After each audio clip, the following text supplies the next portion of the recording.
Hello students. आज मैं आपके लिए लेकर आई हूँ क्लास ट्वेल्थ के बहुत ही महत्वपूर्ण टॉपिक्स को लेकर, जो कि हर बार बोर्ड एग्जाम में पूछा जाता है। और यहाँ पे हम 35 मार्क्स को आज क्लियर करने वाले हैं। तो यहाँ पे हम सबसे पहला क्वेश्चन देखते हैं कि वेलेस्नेरिया के पौधे में परागण किस माध्यम से होता है। तो आपको अगर नहीं पता होगा तो यहाँ पे मैं बता दूँ कि जो जल द्वारा होता है वो वेलेस्नेरिया में परागण होता है। और यहाँ पे दूसरा क्वेश्चन है, स्त्रियों में आतर्व चक्र सामान्यतः होता है। तो आपको कॉमनली इतना तो पता होगा कि जो स्त्री यानी कि फीमेल्स में जो मंस्ट्रुएशन साइकिल होता है वो 28 से 29 दिन तक होता है। तो इसका ऑप्शन नंबर दूसरा सही हो जाएगा। और यहाँ पे तीसरा का आंसर मैं आपको इस वीडियो में नहीं बताऊंगी, इसको आपको कमेंट में बताना है, ठीक है। mRNA की सहायता से प्रोटीन संश्लेषण की प्रक्रिया कहलाती है अनुवादीकरण, अनुलेखन, प्रतीप अनुलेखन, प्रतिलिपिकरण। अगर आप ये वाला टॉपिक पढ़े होंगे तो आपको पता होगा। और यहाँ पे चौथा है, विडाल परीक्षण किस बीमारी की जांच में उपयोग किया जाता है। आप कभी डॉक्टर के पास गए होंगे तो आपने कभी टाइफाइड, मान लीजिए कि आपके घर पे किसी को टाइफाइड हुआ होगा, तो जब वहाँ पे आप जांच करवाने के लिए जाते हैं तो वो विडाल परीक्षण जांच करते हैं। तो इसका ऑप्शन नंबर टाइफाइड यानी कि सही हो जाएगा। और यहाँ पे दूसरा क्वेश्चन है, गोल्डन राइस में मुख्य रूप से किस विटामिन की प्रचुरता होती है। यानी कि जो हमारे गांव में बोला जाता है कि सुनहरा चावल, तो सुनहरा चावल में कौन सी विटामिन पाई जाती है, विटामिन ए, ठीक है। तो आपको आंसर में कैसे लिखना है कि एग्जामिनर आपसे खुश भी हो जाए, ठीक है। तो गोल्डन राइस में मुख्य रूप से विटामिन ए की प्रचुरता होती है। आपको आंसर कुछ ऐसे देना है, ठीक है। और अगला क्वेश्चन है, मानव वृषण में सर्टोली कोशिकाओं का कार्य क्या होता है। तो आपने चैप्टर 3 यानी कि मानव जनन में पढ़ा होगा, तो आपको पता होगा। तो यहाँ पे मैं बता दे रही हूँ कि शुक्राणुओं का उत्पादन तथा पोषण देना। तो आपको लिखना कैसे है कि मानव वृषण में सर्टोली कोशिकाओं का कार्य शुक्राणुओं को उत्पादन तथा पोषण देना होता है।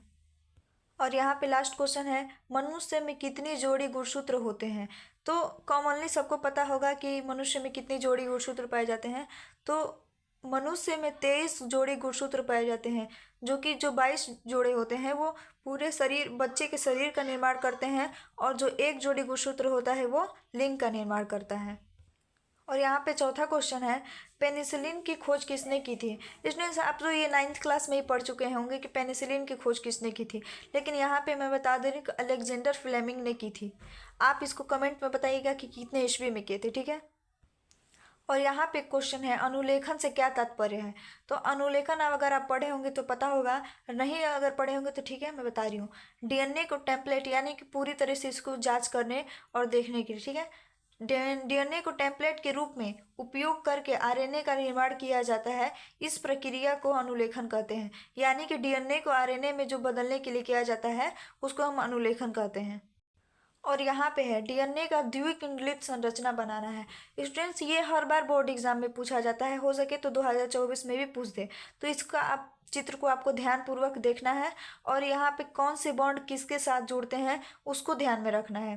तो जैसा कि जो 3 वाला होता है वो नीचे 5 रहना चाहिए, और जिसके 5 होता है उसको नीचे 3 रहना चाहिए।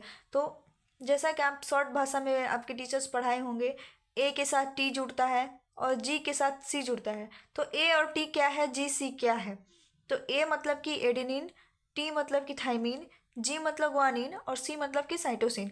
और ए और टी के बीच बॉन्ड बनता है वो डबल बॉन्ड बनता है, और जी और सी के बीच ट्रिपल बॉन्ड बनता है। तो ये सब क्या है, ये है एक नाइट्रोजनी क्षार है। और यहाँ पे जो हम लाइनिंग्स होता है उसको हम फास्फेट आधार बोलते हैं, ठीक है। स्टूडेंट्स, इसका चित्र आपको देख लेना है।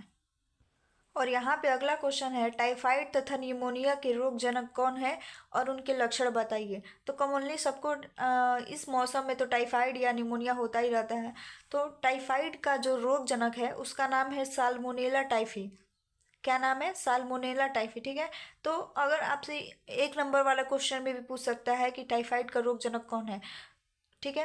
तो साल्मोनेला टाइफी, और इसका जो लक्षण होता है वो क्या होता है। जैसा कि आपने किसी पेशेंट को देखा होगा तो उसको बुखार आ रहा होगा, हर थोड़ा थोड़ा काम में थक जाता होगा, कभी कभी रह के ठंड लगता होगा, भूख भी नहीं लगता होगा, सिर दर्द, पेट दर्द, खांसी, दस्त या कब्ज, मतली, उल्टी। तो ऐसा सब लक्षण दिखता है उसको हम टाइफाइड कहते हैं। और यहाँ पे है निमोनिया। तो निमोनिया जो होता है स्टेप्टोकोकस न्यूमोनी जीवाणु से होता है। और इसके जो लक्षण होते हैं बुखार, ठिठुरन, खांसी।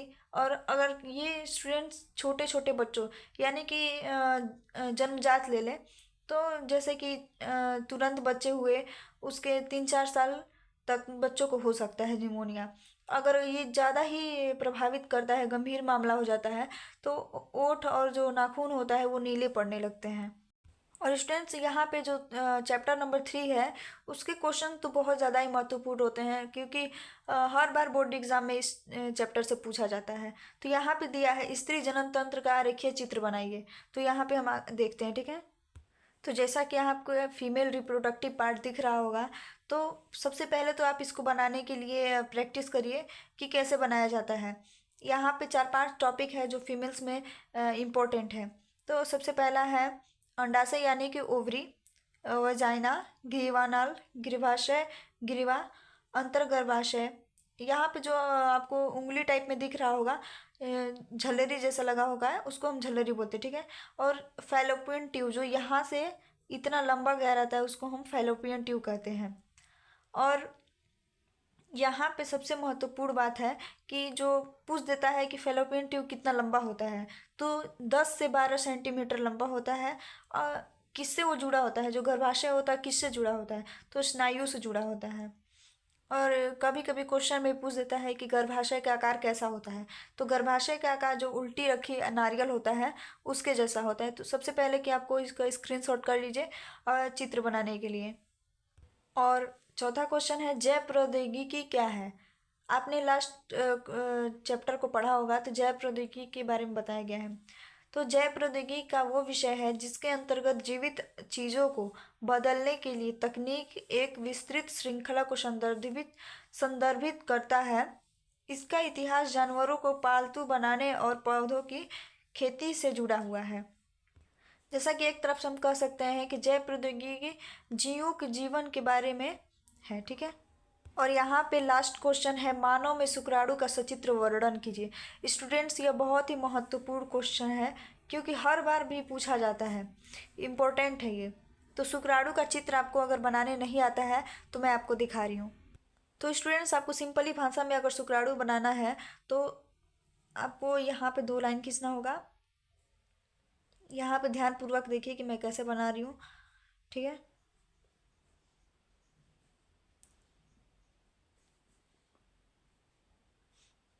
यहाँ पे इसका हम पूछ ले लेते हैं। तो ये एक सिंपली भाषा में शुक्राणु बन गया, ठीक है। तो अगर हम इसका नाम लिखें तो ये होता है अग्रपिंडक, और इसको बोलते हैं ग्रीवा, इसको हम मध्य खंड बोलते हैं, और ये जो होता है इसको हम बोलते हैं पूंछ। और इसके अंदर जो होता है वो माइटोकॉन्ड्रिया होता है, ठीक है। स्टूडेंट्स, कभी कभी एग्जाम में भी पूछ देता है कि चित्र बनाया और उसका टिप्पणी भी करने के लिए दे देता है, तो आपको इसका टिप्पणी भी करना पड़ेगा। तो जैसे कि स्टूडेंट्स यहाँ पे मैं एक स्मॉल का चित्र बनाई हूँ। तो यहाँ पे जैसे कि मैं बताई कि अग्रपिंडक होता है, और यहाँ पे जो पतला जैसा होता है गर्दन, और इसके जो आगे वाला भाग जो यहाँ से लेकर के यहाँ तक होता है पार्ट्स, उसको हम शीर्ष बोलते हैं। और मध्य खंड में माइटोकॉन्ड्रिया स्थित होता है, और ये लास्ट जो होता है वो पूंछ होता है। तो इन सब के बारे में हम जानने वाले हैं आज। तो सबसे पहले कि हम स्पर्म के बारे में थोड़ा जानकारी ले लें। तो शुक्राणु की एक शीर्ष, ग्रीवा, मध्य खंड और एक पूंछ की बनी होती है। जैसे कि मैंने आपको बताया कि जो शुक्राणु होता है वो शीर्ष, ग्रीवा यानी कि उसका गर्दन, और मध्य खंड और पूंछ की बनी होती है। एक प्लाज्मा झिल्ली शुक्राणु की पूरी काया को आवृत किए रहती है। जो प्लाज्मा झिल्ली होती है वो शुक्राणु को यानी आवृत मतलब कि पूरी तरह से ढकी रहती है। और शुक्राणु 60 माइक्रोन का होता है। शुक्राणु के शीर्ष में एक दीर्घीकृत इलांगेटेड अगुणित केंद्रक होता है। वो जो केंद्रक होता है वो उसके मध्य में स्थित होता है, ठीक है, यहाँ पे। और इसका अग्रभाग टोपीनुमा संरचना से आवृत होता है जिसे अग्रपिंडक यानी कि एक्रोसोम कहते हैं। और यहाँ पे हम थोड़ा थोड़ा उसके सबके बारे में जानकारी ले लें। सिर, इस भाग में मुख्यतः केंद्रक तथा गुणसूत्र होते हैं। सिर का प्रारंभिक भाग एक्रोसोम कहलाता है जो गल्जी काय का बना होता है, जो अंडे के आवरण को भेदने वाला एंजाइम स्रावित करता है। ग्रीवा, इस भाग में एक जोड़ी तारक उपस्थित होता है। इस भाग में एक अक्षीय तनु की शुरुआत होती है। इसमें कोशिका द्रव्य उपस्थित होता है। मध्यखंड, इस भाग में शुक्राणु के अंत तक एक अक्षीय तनु उपस्थित होता है। इसके चारों ओर माइटोकॉन्ड्रिया उपस्थित होता है जो शुक्राणु को गति के लिए ऊर्जा प्रदान करता है। जो पूंछ होता है वो उसका कार्य क्या होता है? यह शुक्राणु का अंतिम भाग होता है। यह एक लंबी धागे नुमा संरचना होती है जो शुक्राणुओं को गति करने के लिए सहायक होती है। स्टूडेंट्स, उम्मीद है कि आपको 35 मार्क्स, मतलब कि जितना मैं आपको टॉपिक्स बताई हूँ वो बहुत ज़्यादा इम्पोर्टेंट हैं। ठीक है, फिर थैंक यू।